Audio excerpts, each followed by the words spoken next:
Hello everyone, මම ශහන් මලික්. ඉතින් අද IPL review එක අරගෙන මම මේ වීඩියෝ එක කරන්නේ. ඉස්සෙල්ලාම කතා කරමු පැවැත්වෙන නියමිත මුම්බයි vs ගුජරාට් මැච් එක ගැන. ඔන්න මුම්බයි ෆෑන්ස්ට හොඳ ආරංචියක් තියෙනවා. ඔයාලගේ නායකතුමා අද නැවත පැමිණෙනවා. ගුජරාට් පැත්තෙන් ගත්තොත් දිනන්න තිබ්බ මැච් එකක් පෙරදිලා යන ටීම් එකක් කියලා මම කියන්න කැමතියි. මතක ඇතිනේ මේ දිල්ලි මැච් එක. මම ප්‍රෙඩික්ට් කරේ ගුජරාට් ටයිටන්ස්ට දිනයි කියලා. එයාලා ඩාර්ක් හෝසස් කියලා මම කිව්වා. හැබැයි ඔන්න මම වැරදුනා. ගුජරාට් මැච් එක වැරදුනා. සුබ්මන් ගිල්, ජොස් බට්ලර් මම ජොස් බට්ලර්ට ආසයි කියලා ගොඩක් අය දන්නවා. ඉතින් ජොස් බට්ලර් යම් තාක් දුරකට හොඳට සෙල්ලම් කරා. හැබැයි මේකේ ගුජරාට් ටයිටන්ස්ලගේ අඩුපාඩු වලට වඩා එයාලගේ ටේඩේ එකක් හැටියට වඩා දිල්ලි ටීම් එකේ පර්ෆෝමන්ස් වල හොඳකම කියලා ඉවර වෙලා මට කියන්න පුළුවන්. ඉතින් ඒකට හේතුව තමයි කවුරුත් හිතුවේ නෑ අශුතෝෂ් ඇවිල්ලා ඒ විදිහට මැච් එක ඉවර කරයි කියලා. එයා ඇවිල්ලා හරි ලස්සන ඉනින්ග්ස් එකක් ගහලා මැච් එක දිල්ලි වෙනුවෙන් දිනෙව්වා. අනිත් පැත්තේ මුම්බයි ගැන කතා කරොත් මුම්බයිලා පළවෙනි මැච් කීපේ පරදින එක දැන් පුරුද්දට ගිහිල්ලානේ තියෙන්නේ. එයාලා සාමාන්‍යයෙන් පෙරදිලා තමයි මැචස් දිනන්න පටන් ගන්නෙ. මුම්බයි ෆෑන් කෙනෙක් ඉන්නවා මගේ ඇත්තේ. එයා තමයි මේ මගේ හිත සැනසෙන්න කතා කියන්නේ. මුම්බයි එයාලත් පළවෙනි මැච් එක පෙරදුනා එල් ක්ලාසිකෝ CSKලට එරෙහිව. ඇත්තට මේ මැච් එකේ නම් වැඩි තරගයක් තිබ්බේ නෑ. ඉතාලම පහසුවෙන් තමයි කෙනෙක් සුපර් කිංග්ස් තරගය ජයග්‍රහණය කරේ. ලකුණු 4ක් දිනන්න ගහන්න තියෙද්දි ධෝනි ඇතුළට එනවා. ඒ කියන්නේ ගොඩක් අය ක්වෙස්චන් කරලා තිබ්බා මේ ලකුණු 4ක් ගන්න තියෙද්දි ශ්‍රී ලංකාව කරන්න ඇවිල්ලා වැඩක්ද එනවා නම් කලින් එන්න ඕනේ. එහෙමයි කියලා ගොඩක් අය ක්වෙස්චන් කරලා තිබ්බා. ඉතින් එයාලට ඕනේ දේ එයාලා කරන්නේ. මැච් එක දිනනවා නම් ඔයාලට මොකද? නේද? එයාලට ඕනේ දේ එයාලා කරන්නේ. මැච් එකක් දිනනවා නම් රේට් එකක් ප්‍රශ්නයක් නැත්තම් මිනිස්සු සතුටින් නම් ඇයි මේ බොරුවට අපි වොරි වෙන්නේ? එයාලා ක්‍රිකට් එක එන්ජොයි කරා. අපි බලලා එන්ජොයි කරමු. හරි? ඉතින් ඔව් මුම්බයි යන ඒ දේවල් තමයි කියන්න තියෙන්නේ. එයාලගේ ස්ටාර් ප්ලේයර්ස්ලා කාටවත් පර්ෆෝම් කරන්න ලැබුණේ නැහැ හොඳට. නමුත් මේ අලුතෙන් හොයාගත්ත පන්දු යවන්නෙක් ඉන්නවා. මම දැක්ක කේරළ වලින් හොයාගත්ත පන්දු යවන්නෙක් ඉතාමත් හොඳින් එයා පන්දු යවලා දීපක් කූඩාගේ විකට් එක ගත්තා. එතකොට ශිවම් දුබේගේ විකට් එක ගත්තා. එතකොට කැප්ටන් රුතුරාජ් ගයික්වාඩ්ගේ විකට් එක ගත්තා.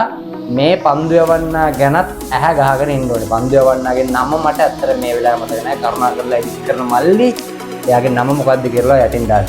ඔන්න දැක්කනේ අන්න ඒක තමයි එයාගේ නම. හොඳ බෝලර් කෙනෙක්. අපි බලමු අද තරගයේදී එයා කොහොමද පර්ෆෝම් කරයිද කියලා. කැප්ටන් හැටියට හාර්දික් පාණ්ඩ්‍යා රිටර්න් වෙනවා. එතකොට ලොකු වෙනසක් ඇති වෙන්න පුළුවන්. ජේඩ් ෆැන්ටසි ටීම් හදන අයට මාත් එක්ක ඔන්න එයාලට මේක වැදගත් ආරංචියක්. මොකද හාර්දික් පාණ්ඩ්‍යා කියන්නේ හොඳ බැට්ස්මන් කෙනෙක්. ඒ වගේම ගොඩක් හොඳ බෝලර් කෙනෙක්. ඉතින් ඔයාලගේ ෆැන්ටසි ටීම් එකේ කැප්ටන් සිලෙක්ට් කරද්දී ගොඩක් අය සමහර විට හාර්දික් පාණ්ඩ්‍යා සිලෙක්ට් කරන්න ඉඩ තියෙනවා. අනික තමයි මේ ජෙඩ් කැප්ටන් සිලෙක්ට් කරද්දී ඔයාලා ඉතාමත් සැලකිලිමත් වෙන්න ඕනේ. ඒකට හේතුව තමයි කැප්ටන්ගේ පොයින්ට්ස් ඩබල් වෙනවා. හරි? කැප්ටන් ලබා ගන්න ලකුණු ප්‍රමාණය. ලකුණු කියන්නේ යා පිටිකරණයෙන් ලබා ගන්න ලකුණු විතරක් නෙමෙයි. එයාගේ ෆීල්ඩින් වලට හම්බෙන ලකුණු රූල්ස් වල කියවලා ඇති දැනටමත්. එයාගේ පන්දු යැවීමට හම්බෙන ලකුණු, ඩොට් බෝල්ස් වලට හම්බෙන ලකුණු මේ ඔක්කොම ඩබල් වෙනවා ඔයාලා ජේ ටීම් එකක් කියවුවට පස්සේ. ඒ නිසා ඉතාමත් සැලකිල්ලෙන් ඔයාලගේ ෆැන්ටසි ටීම් එකේ කැප්ටන් තෝරන්න. ඒ වගේම තමයි හැම පන්දුවක්ම අනිවාර්යයෙන්ම බලන්න. මොකද මේ හැම පන්දුවක් every ball can positive when it comes to fantasy cricket. හැම පන්දුවම බලපානවා. ඒ නිසා හොඳ අවධානයෙන් ක්‍රිකට් බලන්න. මොකද මේ සාමාන්‍ය කට්ටියට ෆැන්ටසි ක්‍රිකට් ගාලා දිනන්න බෑ. ඇත්තම කතාව. මම කියන්නේ මම අසාමාන්‍ය කියන්නේ. හැබැයි සාමාන්‍ය කට්ටියට ෆැන්ටසි ක්‍රිකට් ගහලා දිනන්න බෑ. ක්‍රිකට් ගැන හොඳ දැනුමක් තියෙනවා. දැනුමක් තියෙනවා නම් තමයි ඔයාලට ෆැන්ටසි ක්‍රිකට් ගහලා වින් කරන්න පුළුවන්. ඉතින් ජේට් ගන්න කට්ටිය කියන්නේ කමෙන්ට් කරලා මොකද දැන් තත්ත්වය ඔයාලට තේරෙන්නේ නැති දේවල් තියෙනවාද? මාත් එක්ක සෙල්ලම් කරන්න හම්බුණාද? මාව දැක්කද? මගේ ටීම් එක දැක්කද? ඔයාලා කමෙන්ට් කරලා කියන්න. මැච් එකේ ප්‍රෙඩික්ෂන් එක ගැන කියන්නම් මම. මැච් එක සෙල්ලම් කරන්නේ අහමදාබාද් වල ඒ කියන්නේ නරේන්ද්‍ර මෝඩි ස්ටේඩියම් එකේ. සුබ්මන් ගිල් කැප්ටන්, අනිත් පැත්තේ Hardik Pandya captain. Players to watch for Mohammed සිරාජ්ට හොඳට වැදුනා. RCB තමයි එයා ගොඩාක් කල් සෙල්ලම් කරේ. හැබැයි ගුජරාට් ටයිටන්ස් ආව විතරයි ලකුණු 50 ගණක් වැදුනා. මොහමඩ් සිරාජ් කොහෙ කුටි කෑවත් ලංකාවේ ගොඩාක් සතුට වෙනවා කියලා මම දන්නවා. ඉතින් මොනවද පාරච්චි මොහමඩ් සිරාජ්ට ලකුණු වැදුනා. හරි? අද තරගයේ අපි බලමු එයා කොයි වගේ කම්බැක් එකක් දෙයිද කියන එක. ඉතින් ওই ටික තමයි මැච් එක ගැන කියන්න තියෙන්නේ. මගේ ප්‍රෙඩික්ෂන් එක තමයි තරගය ගුජරට් ටයිටන්ස්ට වාසි වැඩි කියලා මම හිතනවා. හිත ඇතුලෙන් කියන්නේ මුම්බයි කියලා. හැබැයි පොඩ්ඩක් මොලෙන් කියනවා ගුජරාට් කියලා. මොකද අපි ස්ටැට්ස් ගත්තත් මැචස් 5ක් ගහලා මැචස් 3ක් ගහලා තියෙන ගුජරට් ටයිටන්ස් දෙකයි මුම්බයි ඉන්ඩියන්ස්ලා දිනලා තියෙන්නේ. මම හිතුවා ඊළඟ මැච් එක ගැනත් මේ වීඩියෝ එකෙන් කතා කරන්න ඕනේ කියලා. ඉතින් මගේ වීඩියෝ සීරීස් එක IPL Talks ෂාන් මලික් බලන අය දන්නවා. මම මැච් එකක් ගැන දැන් එක වීඩියෝ එකකදී කවර් කරනවා කියලා. මැච් එක තමයි Delhi Capitals vs Sunrisers Hyderabad. මම කල්නුත් කියවා Sunrisers ගහනවා බලන්න. දැන් ලංකාවේ ප්‍රේක්ෂකයෝ ගොඩාක් කැමති. ඒකට හේතුව තමයි මේ ටීම් එකේ ඉන්න බැට්ස්මන්ලා මොනවා කාලා එනවද දන්නේ නැහැ කියලා තමයි හැමෝම කතා වෙන්නේ. මොකද විශ්වයේ වගේ ආපු වෙලේ ඉඳන් ගහනවා. නිෂාන් කිෂන්ව ගත්තා වුණා මුම්බයි වල ඉඳන්. නිෂාන් කිෂන් විශ්වයේ වගේ ගහන්න පටන් ගන්න තියෙනවා. එයාට එකතු වෙනවා අභිෂේක් ශර්මා, ට්‍රැවිස් හෙඩ්. යටින් නිතිෂ් කුමාර් රෙඩ්ඩි එහෙමත් ඉන්නවා. ඔන්න ක්ලාසනුත් ඉන්නවා. හරි. මගේ ෆැන්ටසි ටීම් එකේ කලින් ක්ලාසන් තමයි කැප්ටන් හිටියේ. අවුලක් නැහැ. මම හිතන විදිහට මගේ ජේට් ෆැන්ටසි ටීම් වලින් මේ හොඳටම මම මුදල් හම්බ කරපු මැච් එක තමයි කලින් සන්රයිසර්ස් මැච් එක. මගේ ටික්ස් ඔක්කොම හරි ගියා. එතකොට කතා කරමු මේ මැච් එක ගැන. මම හිතුවේ නෑ ඩෙල්ලි ටීම් එක කලින් මැච් එක දිනයි කියලා. මම ඇත්තමයි කියන්නේ මම බලාපොරොත්තු වෙන්නේ නැහැ ඒ ගුජරට් ටයිටන්ස් ලගේ ස්කෝර් එකත් එක්ක. මම කලින් වීඩියෝ එකේදී කිව්වා ඩෙල්ලි වලට පුළුවන් වෙයි කියලා චේස් කරන්න. හැබැයි ඩෙල්ලි කොහොම හරි ඒක චේස් කරා. වෙල්ඩන් ඩෙල්ලි. අශුතෝෂ් what a player. ගිය අවුරුද්දේ කිංස් 11 නෑ පංජාබ් කිංස් නේ. ගිය අවුරුද්දේ පංජාබ් කිංස් ටීම් එකේ තමයි මෙයා සෙල්ලම් කරේ. මේ වගේ කැමියෝස් දෙකක් තුනක් එයා ගැහුවා. සමහර මැච් දින්න සමහර මැච් පංජාබ් පෙරදුනා.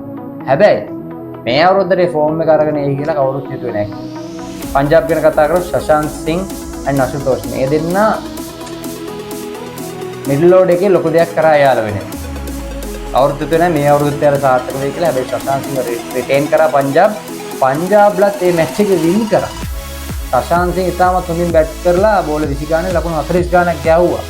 ඉතින් ඉන්දියාවේ ටැලන්ට් වලින් නම් දැන් කිසි අඩුවක් නැහැ. කොහෙන් හරි ප්ලේයර්ස්ලා එකතු වෙලා එනවා.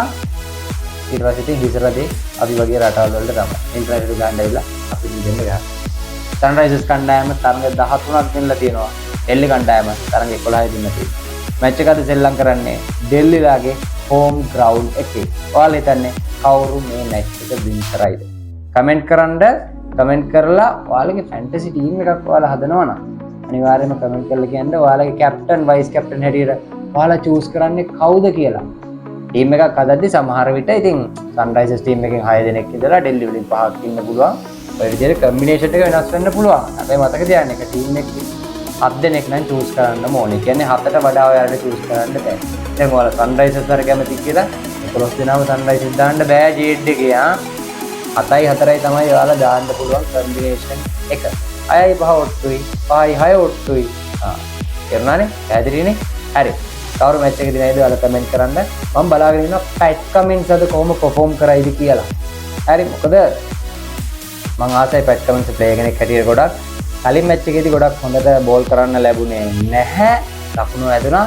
අද මැච් එකේ කමින්ස් කොහොම පර්ෆෝම් කරයිද කියලා අපි බලමු. ඉෂාන් මලිංගට සහ කමින්ස් මෙන්ඩිස්ට අවස්ථාවක් ලැබෙයි කියලා මම හිතන්නේ. මොකද විනිං ටීම් එක තමයි සාමාන්‍යයෙන් සෙල්ලම් කරන්නේ. ඩෙල්ලි පැත්තෙන් ගත්තොත් දුෂ්මන්ත චමීරයි දසුන් ශානකයි ගන්නවා. හැබැයි මම හිතන්නේ ඒ දෙන්නටත් අවස්ථාවක් ලැබෙයි කියලා. ලංකාවේ අපිට දුක තමයි. හැබැයි ක්‍රිකට් වලට ජය තමයි. හම්බ වෙනවා අපි ඊළඟ වීඩියෝ එකේදී.